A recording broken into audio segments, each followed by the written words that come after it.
దూత media, power of news. శ్రీమాత్రే నమః. శ్రీ గురుభ్యో నమః. అరుణాం కరుణాతరంగితాక్షీం ధృతపాశాంకుశ పుష్పబాణ చాపాం అనిమాదిభిరావృతాం మయూకై అహమిచ్చేవ విభావయే భవానీం. లలితా పరమేశ్వరి అమ్మవారి అనుగ్రహంతో, గురుదేవుల ఆశీర్వాదంతో ఇవాళ మరో 2 నామాల్ని విచారణ చేసే ప్రయత్నం చేద్దామండి. అవి ఏంటంటే చక్రరాజ రథారూఢ సర్వాయుధ పరిష్కృత గేయచక్ర రథారూఢ మంత్రిని పరిసేవిత. మహర్షులు 1000 నామాలతోటి మనకి భగవద్ జ్ఞానాన్ని అందించారండి. ఎందుకంటే నామాలతో కనుక అవి ఉంటే తేలిగ్గా గుర్తుపెట్టుకోవచ్చు అని. అంటే ఒక చోట ఏకాంతంగా కూర్చొని ఏ ఒక్క నామాన్నో మననం చేసినా చాలు, అందులో ఉన్న భావం అంతా కూడా మనలో పొంగి పొర్లి అమ్మవారు మనకి అర్థమవుతారు. అది ఎలా మననం చేసుకోవాలో మనం ఈరోజు ఈ నామాల ద్వారా తెలుసుకుందామండి. లలితా సహస్రనామాల ద్వారా మనకి తెలుసు, అమ్మవారు బండాసురుడిని వధించడానికి బయలుదేరారు అని. అంటే ఇక్కడ బండ సైన్య వధోద్యుక్త శక్తి విక్రమ హర్షిత అనే నామం నుంచి అమ్మవారి యొక్క లీలా వైభవం అనేది వర్ణించబడింది. బండాసురుని వధ అనే కథనంతటిని నామాల్లో కూర్చారు. అందుకే ఇలాంటి సహస్రనామ స్తోత్రం మరెక్కడా కూడా దొరకదు మనకి. అమ్మవారి నామాలు మననం చేసుకుంటే ఆ కథంతా మన లోపల మననం అవుతుంది. ఆ కథలో అంతరార్థం తెలుసుకుంటే అమ్మ తత్వం అనేది బోధపడుతుంది. అందుకని అమ్మవారిని కథని ఒకప్పుడు విని ఒకప్పుడు చదివి వదిలేయవలసింది కాదు, చివరి వరకు అంటే నా జీవితాంతం మననం చేసుకోవాల్సిందే. అది ఎలాగో ఇవాళ ఈ నామాల ద్వారా మనం తెలుసుకుందాం. చక్రరాజ రథారూఢ సర్వాయుధ పరిష్కృత. బండాసురుని వధించడానికి అమ్మవారి యొక్క చక్రరాజము సిద్ధమైంది. అమ్మవారి రథం శ్రీచక్రం. యుద్ధానికి వెళ్ళేటప్పుడు శ్రీచక్రమే అమ్మవారికి రథమైంది. అంటే శ్రీచక్రంలో ఉన్న మంత్రశక్తులే ఆయుధములు, దేవతలుగా ఉన్నాయి. మొత్తం దేవతలు, వారి చేతులలో ఆయుధాలు, ఇవే ఇక్కడ సర్వాయుధ.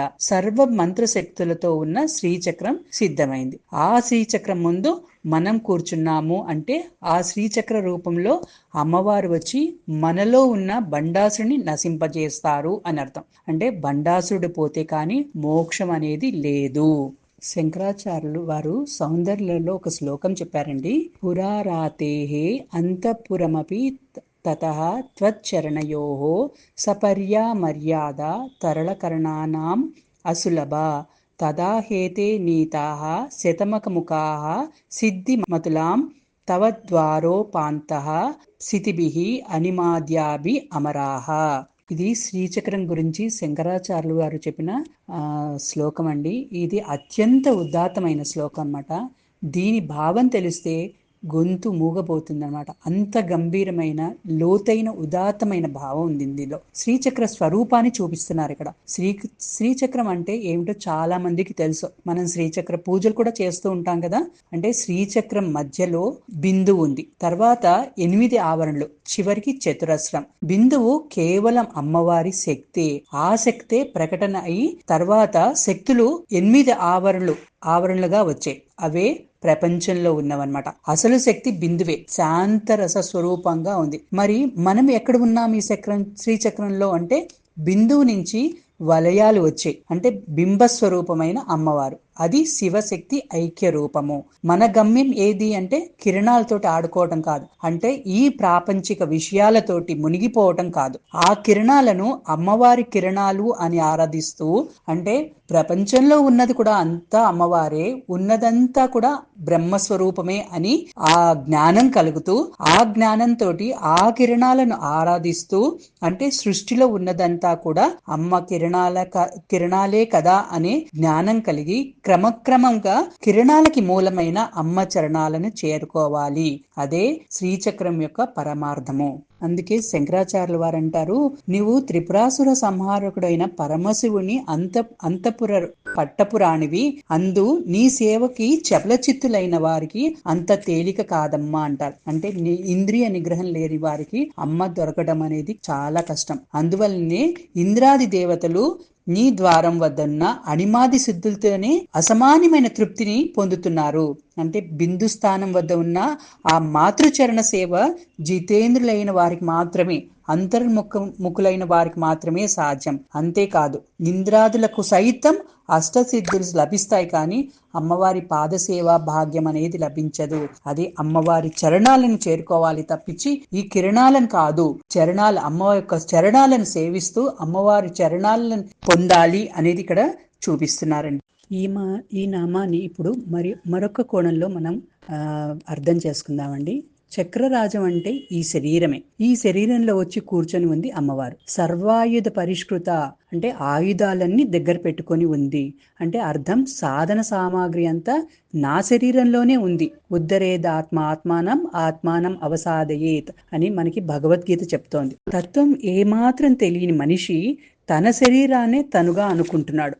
అంటే తాను ఆత్మ అని గ్రహించలేక మనసు చేసే సర్వ వ్యవహారాలను తను చేస్తున్నట్టు భావించేవాడే జీవి అజ్ఞానంతో ప్రతి నిమిషం ఏదో ఒక లోటుని అనుభవిస్తూ వేదన పడుతూ దాన్ని పరిష్కరించుకోవడానికి అనేక వస్తువుల కోసం అటు ఇటు పరుగులు తీస్తూ ఎండమావుల్లో జలం వంటి ప్రపంచ సుఖాల కోసము నిర్విరామంగా శ్రమ పడుతున్నాడు. అంటే తన సహజ స్థితి నుంచి పతనమైంది, అంటే కిందికి పడిపోయిందనమాట. కాబట్టి ఈ జీవే ఉద్ధరించుకోవాలి. ఉద్ధరణ అంటే బాగా గట్టకట్టుకుని ఉన్న అజ్ఞానాన్ని దహించేసి శుభ్రం చేయాలి. ఇది ఎవరు చేయాలి అంటే తనకు తానే చేసుకోవాలి. తనకు తానే ఎలా చేసుకోగలడు అంటే లోకంలో ఇది సర్వసాధారణంగానే కనపడుతూ ఉంది. అందుకని జ్ఞానులైన గురువుల సత్సంగంతో దుష్ట గుణాలను ఒక్కొక్కటిని బయటికి పంపించి మనసుని సుగుణాలతో నింపినప్పుడు అది జీవికి బంధువులాగా మేలు చేస్తుంది. అంటే సుగుణవంతమైన మనసు సూక్ష్మాన్ని, ఆ పరతత్వం యొక్క తత్వాన్ని గ్రహించడానికి యోగ్యంగా ఉంటుందన్నమాట. అంటే జీవిని ఎల్లప్పుడూ శాంతంగా ఉంచి అందరూ తన వారేనని, అందరూ సుఖంగా ఉండాలని తలుస్తాడు. ఎందుకంటే ఉన్నదంతా బ్రహ్మంగా దర్శించిన వాడు అటువంటి దృష్టితోటి ప్రపంచాన్ని చూస్తాడనమాట. అందుకనే శరీరమాద్యం కలు ధర్మ సాధనం. ఆ మహాశక్తి నా శరీరంలోనే ఉన్న సాధన సామాగ్రిని గుర్తు చేస్తే, గురువుగా వచ్చి నాకు గుర్తు చేస్తే, ఆ సందేశం అందుకొని ప్రయత్నం చేస్తే గమ్యం అనేది నేను చేరుతాను. ఇక్కడ తత్వజ్ఞానము అంటే శుద్ధ జ్ఞానమే అనండి. కర్మాది సాధనలన్నీ కూడా దేనిలో సమాప్తమవుతాయో అది శుద్ధ విద్య. అట్టి శుద్ధ విద్యను ఉదయించినప్పుడే చక్రరాజం సిద్ధి కలుగుతుంది అన్నమాట. ప్రపంచంలో ఎన్నో గమ్యాలు ఉన్నాయి, వాటికి సంబంధించిన గమనాలు ఉన్నాయి. కానీ ఇది అలాంటి గమ్యం కాదు. దేనిని చేరితే తిరిగి రావడం అంటూ ఉండదో అట్టి పరంధామం అన్నమాట.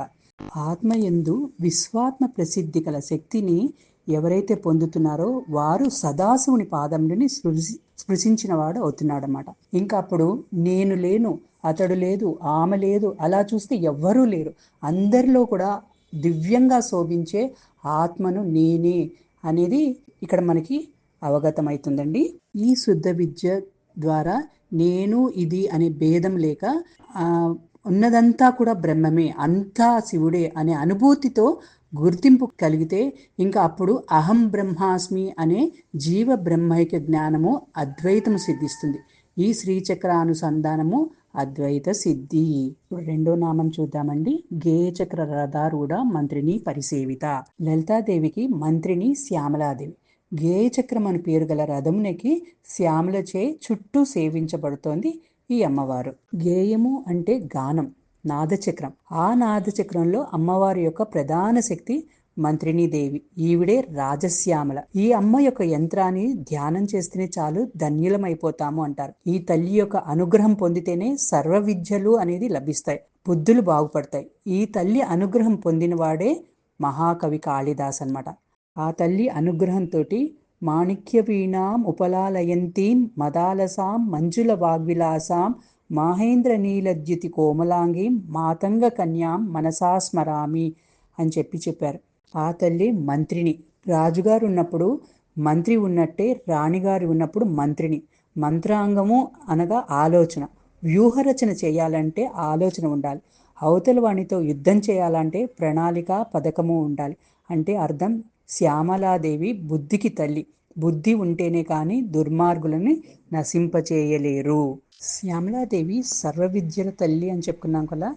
ఈ తల్లి అనుగ్రహం వల్ల అన్ని విద్యలు లభిస్తాయి. సంగీతమైన, సాహిత్యమైన శ్యామలాదేవి అనుగ్రహమే.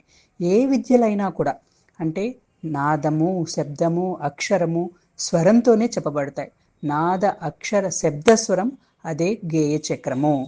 ఇది నామపరంగా అమ్మవారి నామానికి అర్థం అండి. ఇప్పుడు మరొక కోణంలో అమ్మవారి నామం చూద్దాం. గేయ చక్రం అంటే ప్రాణాలు గానం చేస్తూ ఉంటాయి. గానం అంటే నాదం అని చెప్పుకున్నాం కదా. నాదం అంటే ధ్వని. మన శరీరంలో ధ్వని చేస్తున్నది ప్రాణాలే.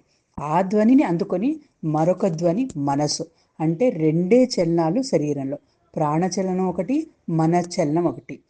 ఈ రెండు చలనాలు ఆగిపోతే శవం. మన చలనానికి కూడా కారణం ప్రాణచలనం. ప్రాణం లేకపోతే మనసు కూడా పనిచేయదు.